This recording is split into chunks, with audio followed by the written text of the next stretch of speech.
আজকে আমি আপনাদের একটা ভুল ধারণা ভাঙিয়ে দেওয়ার জন্য কথা বলছি। সেটা আমি বিভিন্ন ধরনের টিপস ভিডিও দিচ্ছি ডিজিটাল ইন্ডাস্ট্রি মানুষদের হেল্প করার জন্য অথবা যারা এই ইন্ডাস্ট্রিতে আসতে চাচ্ছে তাদের জন্য। সেটা অনেক কিছুতেই আছে, বিশেষ করে ম্যাক্সিমাম আমাকে যারা নক দেয় তারা ধরেন অলরেডি ইন্ডাস্ট্রিতে কাজ করতেছে, কাজ পায় না বা প্রবলেম ফেস করতেছে, এই টাইপের সমস্যাগুলো নিয়ে তারা আমাকে নক দেয়। আমি বলেছিলাম যে আমার যতটুকু অ্যাবিলিটি আছে আমি সবাইকেই সহযোগিতা করার চেষ্টা করব। এখন কথা যারা নক দেয়, আমি সবার কথা বলছি না, বাট ম্যাক্সিমাম মানুষজন আমাকে একটু ভুল বুঝতেছে।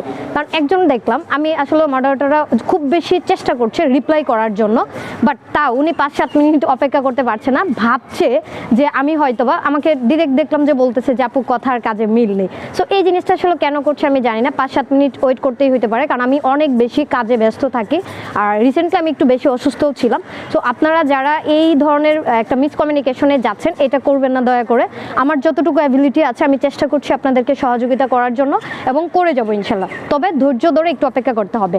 তবে একটা জিনিস শেয়ার করতে চাচ্ছি, সেটা আমি যদি এভাবে ইন্ডিভিজুয়ালি সাপোর্ট না দিয়ে মাসে 2টা বা 3টা সেশন নেই আপনাদের, সেটা কেমন হয় আপনারা সবাই কমেন্টে জানাবেন। আপনাদের কমেন্টের এবং শেয়ারের উপর ভিত্তি করে আমি চেষ্টা করব অবশ্যই লাইভ একটা করে সেশন নেওয়ার জন্য, সেটা হোক আমার ফেসবুক পেজের লাইভ অথবা গুগল মিটে।